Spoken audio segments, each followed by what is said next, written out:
Hello, my name is Professor Richard Hill. I am Director of the Centre for Industrial Analytics and also Head of Department of Computer Science at the University of Huddersfield in the United Kingdom. I'd like to take this opportunity to thank the organising committee for inviting me to give this talk, which is titled Research Challenges for the Industrial Adoption of Cyber Physical Systems. So I'm going to start with hopefully a way of answering the question about what a cyber physical system is. And I'm going to make reference to the framework for cyber physical systems definition, which is produced by NIST. And essentially when we think about cyber physical system, we're actually looking at the coupling between the cyber world and the physical world. So really what we mean there is that we have these computational components that might do sensing and calculation and data processing, but also these can actually interact in a very closely coupled way with physical components in a particular system. So it's really a way of actually bringing together software and hardware components, but also the humans who interact with those systems into a more tightly integrated system. So if you look at the diagram here, to the left of the slide, we've got the cyber components above the dotted line and the physical components below the dotted line. And we've got some linkages here between the physical state of the physical system, but also the decisions that we might take, and that's what the cyber part of the cyber physical system deals with. To be able to make a decision, the cyber component needs information from the physical state, but also as a result of that decision, then that cyber component produces actionable instructions in effect for the physical state to control the physical state or to actuate the physical state. So we have that as a sort of essentially as a conceptual device, but then we also have human beings, and human beings are expected to interact with these cyber physical systems. And it's likely that the human being may actually interact with many cyber physical systems, so there's a hierarchy in effect. So we might have a system that comprises multiple devices, CPS devices, but also we can have systems of systems where individual systems communicate with each other via various interactions. So as such, we've got a sort of a conceptual framework here that is quite scalable. Although in terms of implementation, this is really where some of the difficulties or the challenges lie. So essentially what we're talking about here is some sort of system where we've got software components, we've got embedded processing, we have real-time sensing, and we have physical actuation that often includes interactions from a human.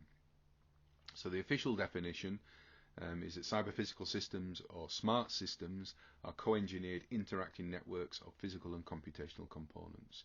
And in a sense that really provides a sort of the foundation for the thinking during this talk and also the basis for some of the challenges that I discuss further on.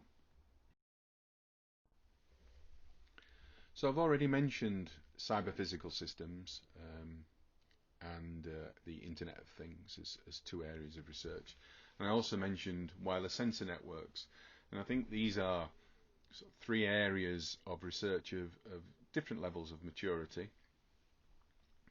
And once we start looking at the interconnection or the areas of intersection between these areas, there are some obvious areas. So cyber physical systems probably assume devices that can interact without wires, so there's a wireless aspect to that.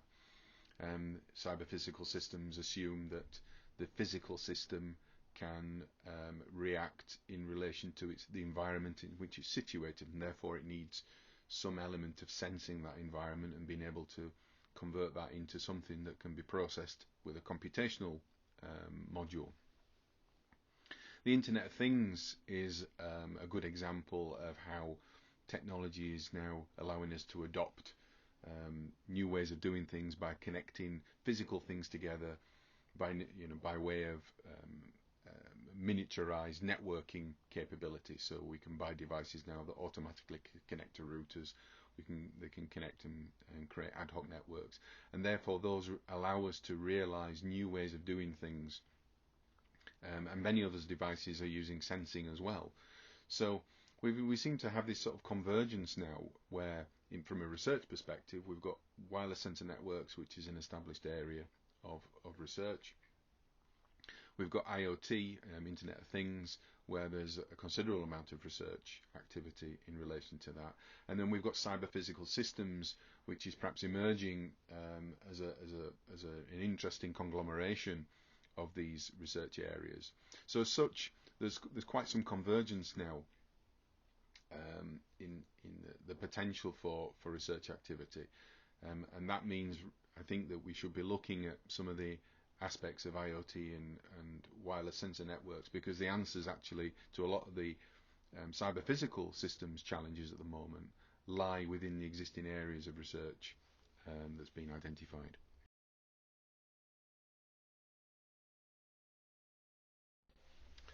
So a cyber physical system then is a functioning environment, and we know that the environment's constantly changing.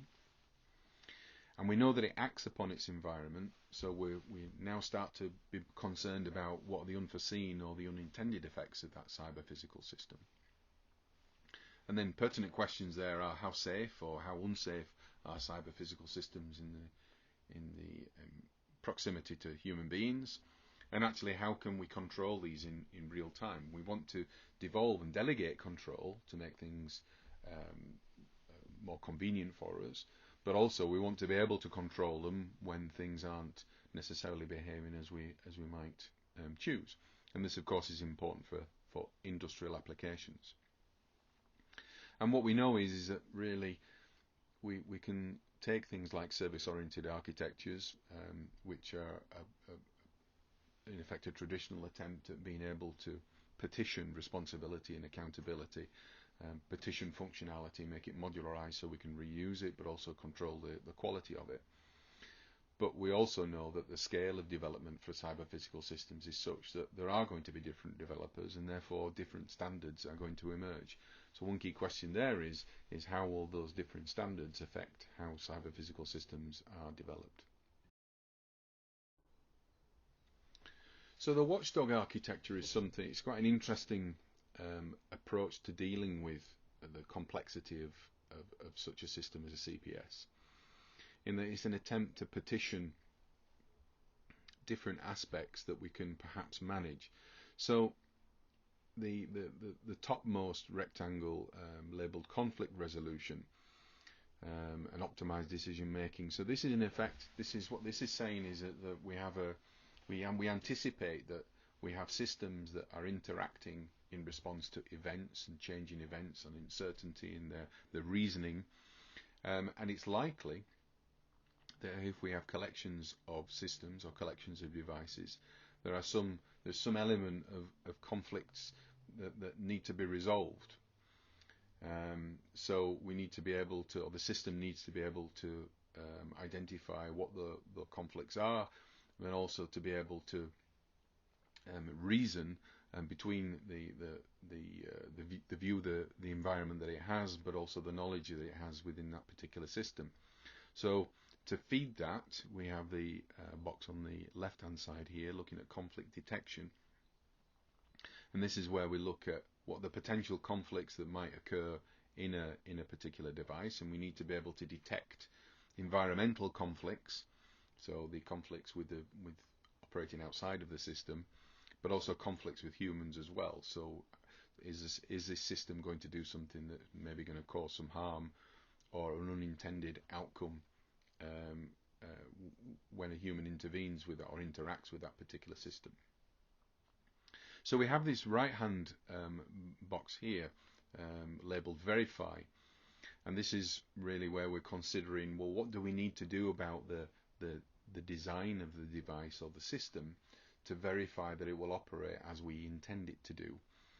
Now that's straightforward for particular cases where we understand what those cases are, but this is something where we have to consider how we're going to design for cases that we're not sure about. And this is one of the characteristics that humans can be quite effective at, being able to reason and project and forecast what the reaction to a future event might be, even though they might not have experienced it. But in essence, if we've got these overarching concepts in place in terms of an architecture, then how can we use this really to inform the design and operation of our cyber-physical systems? So I think the Internet of Things really is bringing to the fore some of the issues that we have when we start connecting devices together. And certainly in terms of cyber-physical systems, this is an extension really of Internet of Things thinking, with the added challenges of more localized intelligence, more localized computational processing, and then just by virtue of the fact that cyber-physical systems will offer more capability than Internet of Things, then greater adoption of those technologies. And I think one of the things that we're interested in with a cyber-physical system is that if we compartmentalize the functionality into services, which is really the current trend in terms of software engineering, then we come across concepts such as, well, who owns a particular service, or what is a particular service in an environment, and how can we reconfigure that, or how can we configure it in the first place to operate in a particular way. There are also questions around privacy.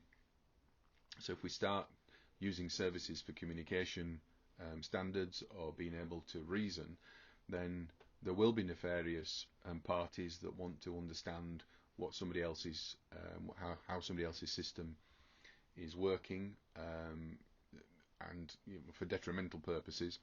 And that's something, of course, of concern to industrial companies who don't want their intellectual property to be shared outside the boundaries of the business. And then we've got some infrastructure issues here in terms of the density. We've got the increased density in messaging and communication, but also in terms of the processing requirements as well. These messages have to be processed, and whilst we may be passing text or data around, then the capabilities of cyber-physical systems are such that actually we're wanting to move knowledge around, and that needs to be interpreted, and that implies that there's computation at the receiving node. So we've got issues there to consider in terms of cyber-physical systems, because these are going to increase considerably. So from an industrial perspective, manufacturers, industrial environments are always being sold new technologies to solve their particular problems, and justifiably an industrial business really wants to understand what the value of a particular technology or collection of technologies is before they invest in it. They don't want to be taking undue risks. They don't want to be adopting technologies that's the latest trend only to find that it harms their particular business. So the aim there from the starting position in terms of industry is really they want something that works, that can be proven. And therein lies one of the first challenges of cyber-physical systems. If they are meant to deal with complex situations and they are meant to deal with the unknown, it's clear that industrial partners will be looking for opportunities to verify that, and looking for a degree of confidence that says that the system works with a set of unforeseen circumstances. So this is perhaps one of the key challenges that we have with working with industry and actually getting them to adopt such technologies, because the grander aims or the grander value that we might be able to obtain from cyber-physical systems is really quite conceptual at the moment, and therefore we have to consider how we can work with industry to be able to develop smaller scale solutions, so that we do get to a position where we can say, well, this level of complexity, for the given level of complexity, for a given level of technology, for a given level of interaction that's required, we can actually be confident that the system works.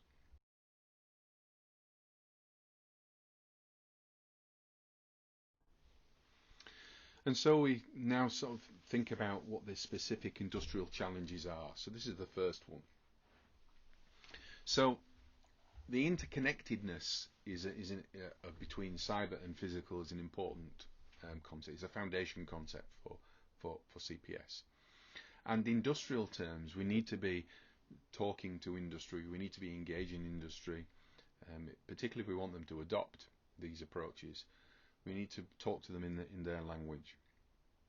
So essentially, we have, in effect, two aspects to technology within industrial organizations.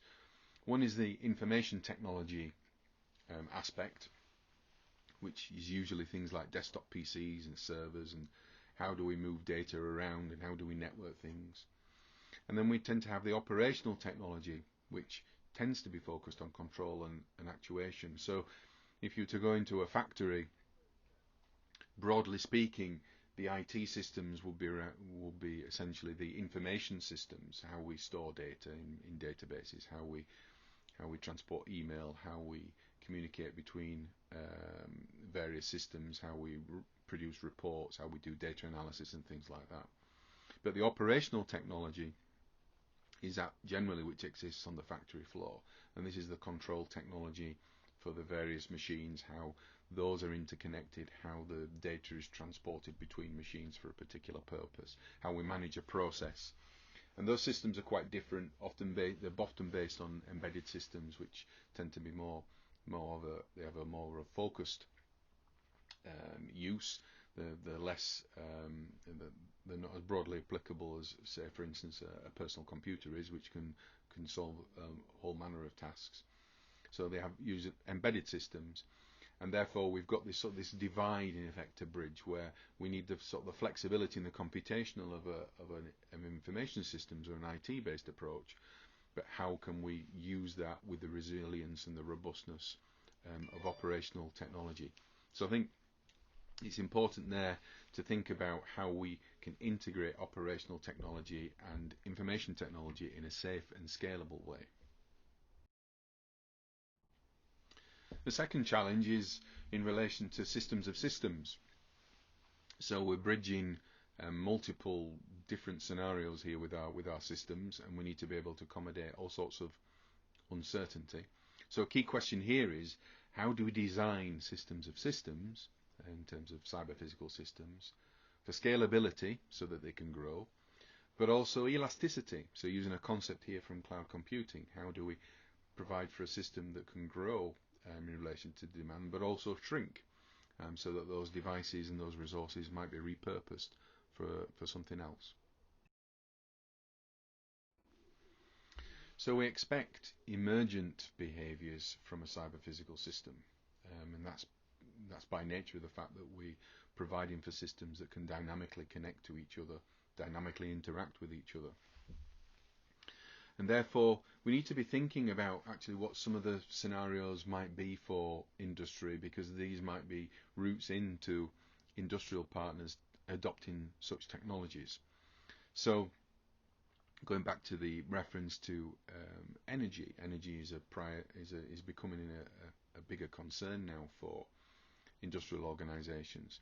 And therefore, what are the possibilities that we can offer if we can produce systems that can take account of different energy tariffs, for instance, or the fact that energy may be supplied abundantly during certain hours of the day, but it might be restricted, or there may be some constraints imposed upon that energy usage at different times of the day. So how can we react to that? How can our systems be able to work together to take in different inputs and to be able to reason and therefore produce more optimal solutions? So a common theme throughout CPS is complexity, but also interoperability, and therefore bringing systems together that can interoperate. We know from traditionally from IT systems and operational technology systems that we can bring technologies together and they don't talk to each other. They don't share standards for data exchange, for instance. And this is something that can be a barrier in many instances, particularly if the organisations don't have the ability to be able to bridge those gaps between the different technology standards. Now, some organizations, some suppliers use this as part of their business model, that they have a proprietary way of communicating data, and therefore that locks somebody into a vendor as part of growing their business. But as we move towards more connectedness, then it's clear that consumers are going to be increasingly intolerant of that, and therefore there are opportunities for industries to be able to build upon those standards. I think the key thing here is to try and move away from data exchange standards and to think really about knowledge exchange standards, which is quite a significant shift, really. But it's interesting to see how we might be able to build systems that can genuinely share insight, as opposed to systems that only share reported data, in effect. So the adaptability of a cyber-physical system means that because of an uncertain future, there's a time in the future where we might want to use that cyber-physical system for a purpose that it wasn't designed for. So the example used here is people using mobile phones as sensing equipment. We can reasonably expect in certain populations that there's sufficient number of mobile phones around for us to be able to use them as devices. So one example is a mobile traffic sensor. Google does that, which enables them to update Google Maps to say where the delays are, based on the fact that the mobile phones aren't moving quick enough, suggesting that there's a jam, a traffic jam. So the question therefore, or challenge there for us, is actually how do we design our systems to take account of emergent requirements? The attraction for new ways of doing business, which of course most industries are interested in, is the fact that cyber-physical systems offer the opportunity to be able to produce applications that are no longer constrained by the silos of a particular industry. So this is taking service orientation to new levels that we haven't really thought about before. But what are the possibilities that are enabled by cyber-physical systems when we go horizontally across a set of industries? So for instance, different industries will make use of logistics companies and supply chains. What are the possibilities of being able to adapt supply chains in different ways across different industries, perhaps industries that have never interacted before, but what learning can a system derive from those and apply for business advantage to other areas? Now, alongside the ubiquitous sharing of data, information and knowledge across various business functions, then of course there is greater concern about how we can either trust the process of that data, or trust the way that data is shared, but also how we can trust data anyway. So cyber-physical systems imply that we can create new systems where things can come together, perhaps without human intervention, or systems can come together and interact without human intervention. And key questions arise there in relation to how we can establish trust in such areas. And it's conceivable that traditional mechanisms such as certificate authorities cannot scale sufficiently to be able to accommodate every request being checked against a particular central authority. It just doesn't scale.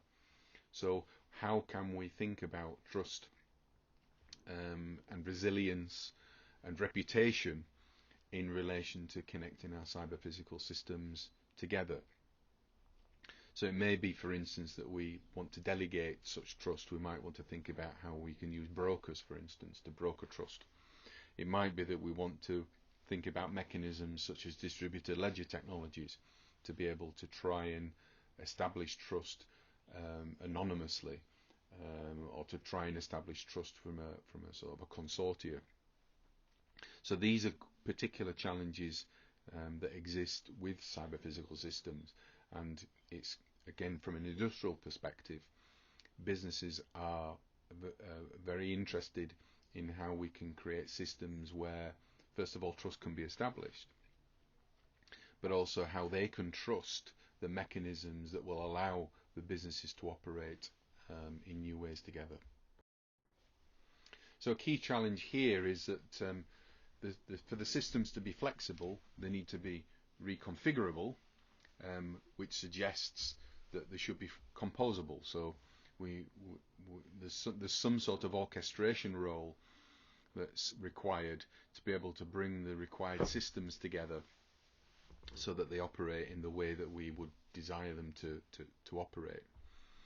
And this concept of designing a system, designing a system architecture or an information system that serves a particular purpose is perhaps really thrown out the window when it comes to cyber-physical systems, because as we've seen so far, the systems have to be able to scale, they have to be able to adapt, they have to be able to deal with uncertainty.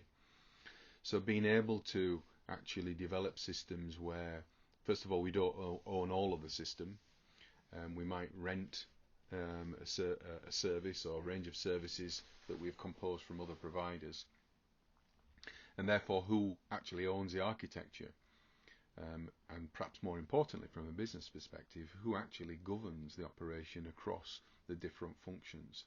So this is a particular area of interest for cyber-physical systems research, in terms of what data do we need to provide, or what characteristics do we need to provide to permit that governance to take place. So when we apply or when we use CPS technology in different domains, then there are different aspects or there are different requirements from those domains for computation. And when we connect to physical devices and when we sense in a physical phenomenon in an environment, then there are different ways of doing things. There are different ways of processing that data that's required. So it's clear that we probably can't use universal computational nodes. We'll have computational nodes that are particularly suited to particular purposes. So there may be a numerically intensive problem that has to be solved, and therefore we might want to dedicate hardware to that particular solution. But how do we actually partition the processing when we've got different hardware requirements? An existing system will have a range of different hardware types in it, and they may be configured for a particular purpose. So first of all, is one challenge is how do we partition the hardware to be able to process in an optimal way, maybe an energy efficient way. But then also there is a sort of the reconfigurability aspect as well. So with field programmable gate arrays, we know that we can redeploy sort of an embedded system architecture during runtime, in effect. So what challenges does that bring in terms of our ability to be able to put a job to a system, or have a CPS serve a particular answer to a query, and how might it reconfigure itself so it offers a more optimal solution? So we can see that a cyber-physical system, in particular systems of systems, means that the eventual system will be extremely complex. And it's difficult to balance, it's challenging to balance real-time operation with verification. It's challenging to be able to fuse data, and particularly if we start to think about fusing knowledge, and we develop systems where the data is actually processed very locally, such as in edge computing, and we've got intelligence built into those components that means that we produce the insight rather than the raw data. But actually how we fuse those together, those aspects of knowledge together, is a considerable challenge. And it suggests perhaps that we might want to start thinking about how we design software alongside hardware. We've got this sort of this constraint of the way that the system evolves. In some cases may not be easy to predict. There may be cases though in a particular domain where there is some degree of evolution that's predictable, and this again is an area that I think we need to start thinking about how the industrial application of the technology will inform the design and the approach that we take to designing those systems. So I mentioned earlier that we have this situation where a cyber-physical system is likely to have some sort of safety-critical component within it, and issues in relation to time lag or latency can be quite important. They could be disastrous if they're not taken account of. And that poses challenges for us in terms of understanding interpretability, how we can find the root cause of a particular problem that might occur, being able to forensically understand how we've arrived at a particular situation, and therefore how we relate that to any regulatory concerns or some legal aspects. And because once we start thinking about safety critical items, then of course, and we're talking about dealing with human beings as part of the system, then we've got people have duties of care in terms of ensuring that those industrial systems operate in a safe and legal fashion. Now, so far I've talked mostly about the technology and less so about the other important component, which is the human. And to an extent, we can theorize that we can control a cyber-physical system in terms of the software and the hardware, and we can build systems that can learn and adapt. In terms of closed-loop control systems, that's probably the most fertile ground for being able to understand how a system might behave. But of course, human beings don't necessarily behave like we might want a cyber-physical system to behave. And if a human is part of the system in terms of controlling it, or they're probably more likely to be a partner in the control of the system, then there are interesting aspects to that, because the human, from a system perspective, is in effect an object. But humans introduce different things into the control mechanism, things like they have memories for interesting trends that the system might not be aware of, and therefore that tacit knowledge can be drawn upon for an improved output or improved control mechanism.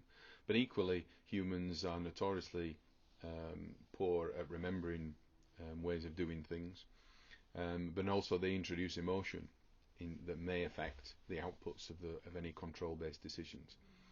So this characterization of a CPS in terms of its operating environment has to include humans as part of that consideration. So I'm going to attempt to summarize the talk into sort of three key areas here, really. I think these are the areas that are of utmost importance for the industrial adoption of cyber-physical systems. So the first is in relation to how aware are we of how we can validate our systems. And there's some technical challenges in there.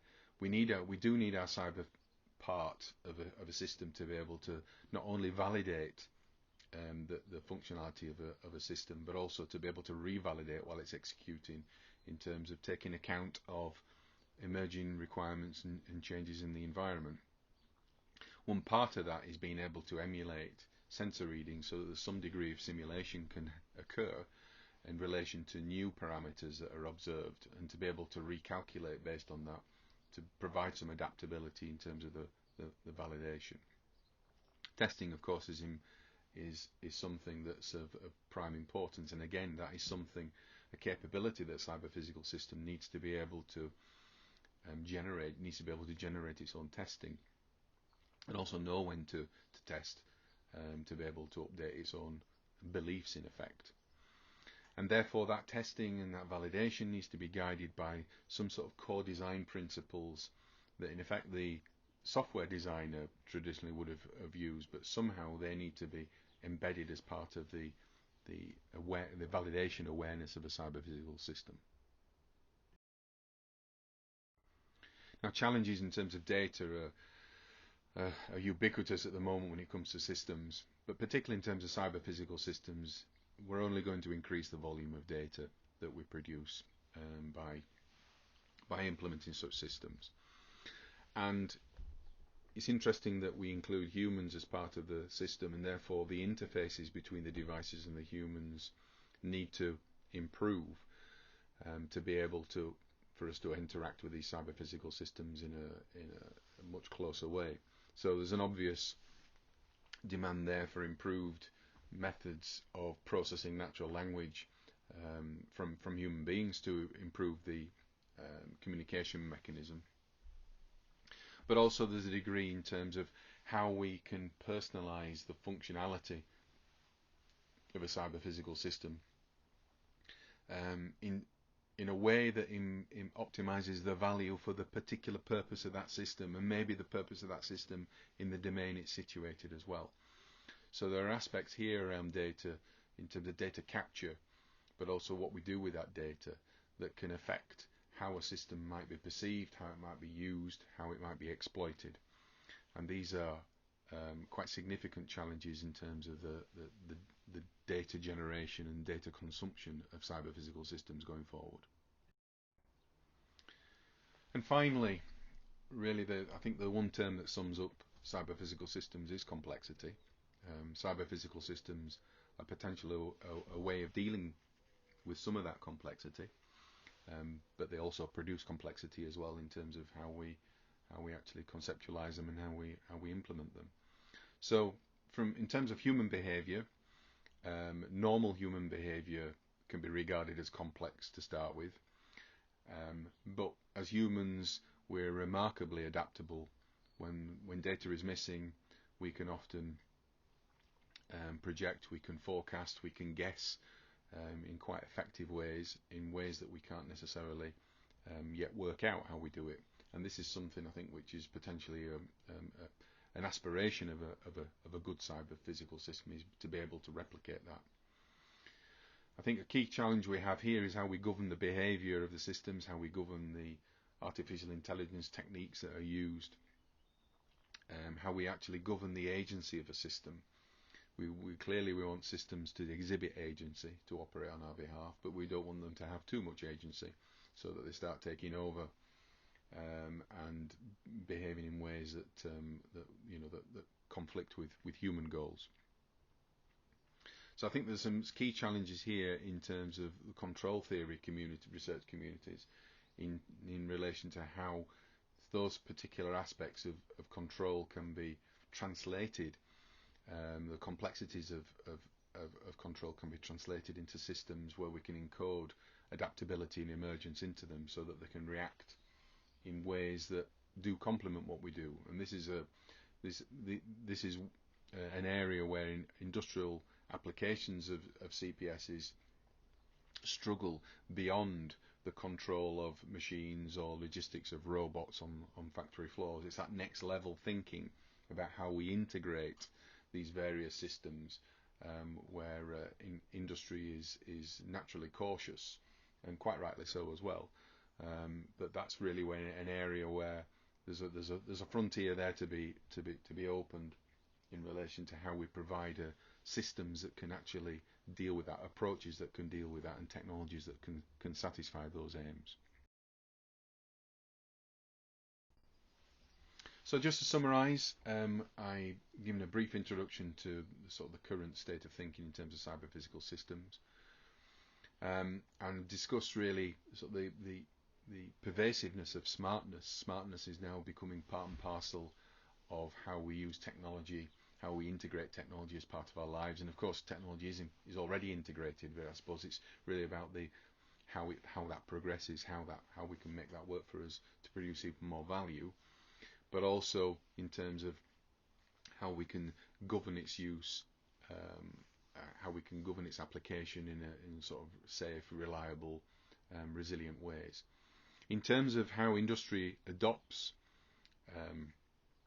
cyber-physical systems, then I think we've got a bit of a chasm to bridge, in that there's quite widespread adoption of a limited amount of technology in relation to industrial applications in terms of process control, logistics, how we control batch manufacture of products, and mass customization. We're adopting technologies now to digitize the design, to manufacture supply chain of information, in effect. But actually moving beyond that is really where we start integrating systems in a much more fluid and emergent way. and therefore key challenges that we have for industry adopting that are along the lines of how do we trust the processes, how do we trust the data, how do we implement the sensing in effect and the reasoning in a safe and resilient way. And I think it's quite an exciting time really for this area, and the relevant research communities, because it's bringing in a variety of research disciplines together, from the sort of the hardcore technological areas right through to social science in terms of how we interact, how we bring these things together. But there's such great potential with cyber physical systems, which really makes it quite a worthy and interesting area to work with. So finally, I'd just like to say that if you have any ideas, or if you have any feedback or any questions in relation to either this talk or in relation to cyber physical systems and associated research topics, then please do get in contact with me. My email address is r.hill@hud.ac.uk, and I'm more than happy to talk about these topics, or perhaps jointly work together and collaborate on research projects, because this is something that's of particular interest to me.